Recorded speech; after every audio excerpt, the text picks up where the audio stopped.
발 생긴 모양이 다 각각 다르죠.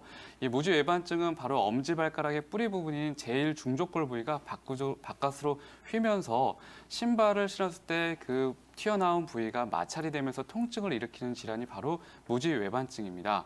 이 무지외반증은 남성과 여성의 발병률이 압도적으로 차이가 많이 납니다.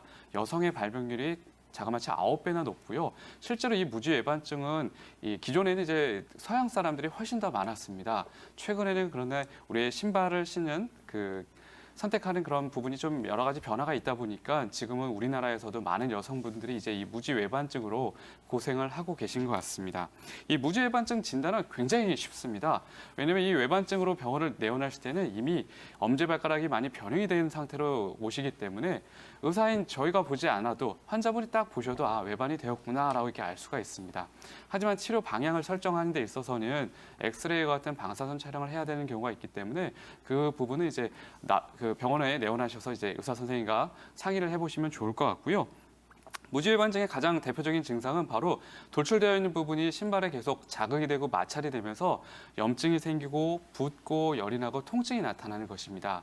근데 이제 좀 더 진행이 되게 되면 엄지발가락 바로 옆에 있는 두 번째, 세 번째 발가락 밑에 굳은 살이 생기면서 그것이 또 불편함을 일으킬 수도 있고 때에 따라서는 엄지발가락이 더욱더 안쪽으로 휘면서 두 번째 발가락이랑 겹치기도 하고 또 발가락 자체가 탈구가 되는 경우도 있습니다. 그런데 이제 이 무지외반증을 환자분들이 제일 많이 질문하신 게 뭐냐면 이거 꼭 수술을 해야 할까요? 라고 많이들 질문을 하십니다. 근데 이 수술 여부는요. 환자의 불편한 정도랑 이제 의학적인 소견을 종합해서 하는 거지만 더 중요한 건 실제로 이제 환자가 분이 얼만큼 불편하냐가 더 수술을 결정하는 기준이 되게 됩니다. 하지만 그렇다고 아무리 변형이 심한다고 해서 꼭 수술을 해야 되는 것은 아닙니다. 수술법은 우리가 생각하듯이 튀어나와 있는 부분을 잘라내는 것입니다.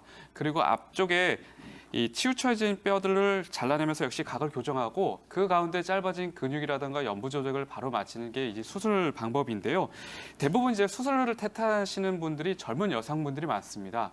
외관상 일단 보기가 싫고 예쁜 신발들을 신을 수가 없잖아요. 계속 운동화만 신기를 이제 항상 이 병원에서 티칭을 받기 때문에 이러한 목적으로 수술을 하지만 실제로 이 수술하고 나서도 하이힐이라든가 이 플랫슈즈 같은 신발을 못 신는 경우가 많습니다. 그래서 이 미용상의 목적으로 이 무지외반증 수술을 선택하는 것은 그 이후에 후회를 할 가능성이 굉장히 높고요.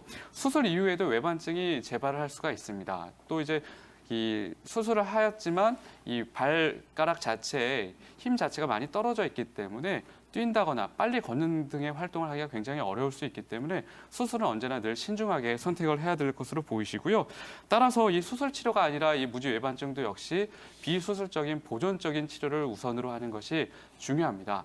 일단 가장 중요한 것은 신발의 선택입니다.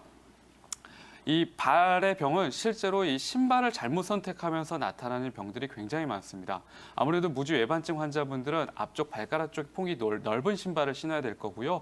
또 이제 앞쪽 발가락 쪽에 부담을 줄여주기 위해서 평평한 신발을 신는 게 좋겠죠. 그래서 운동화를 신는 게 가장 좋습니다. 그리고 때에 따라서는 변형이 심하신 분들은 자기 발에 맞게끔 맞춤 신발을 신어야 될 수도 있고요. 또 이제 이 발의 구조가 변형이 되면서 두 번째 발가락 쪽 세 번째 발가락 쪽 밑에서도 마찰이 이제 많이 일어나기 때문에 해당 부위에다가 교정 깔창 같은 거를 이용할 수도 있습니다. 최근 인터넷상에서는 이 무지외반증 환자분들에게 선풍적으로 인기가 끌고 있는 실리콘 재재로 된 교정기들이 있는데 실제로 이게 의학적으로는 그다지 효과가 없는 게 밝혀졌기 때문에 더 이상은 사용하지 않는 게 더 좋을 것이라고 생각이 들고요. 이 무지외반증으로 나타나는 통증은 봉침으로 충분히 해결이 가능합니다. 그래서 이 무지외반증으로 만약에 불편함이 심하시다면 한의원에 내어놔서 봉침을 치료를 받아보시고요. 또 보통 이제 무지외반증 환자분들이 같이 동반되는 증상들이 있습니다. 바로 발가락 사이에 신경이 붙는 지간신경족이라든가 발 뒤꿈치에 염증이 생기는 족저근막염이 같이 생길 수가 있는데 이런 질환들을 같이 고려한 치료를 한다면 일단 일상생활하는 데는 큰 불편함 없이 지내실 수 있을 것입니다. 그렇군요.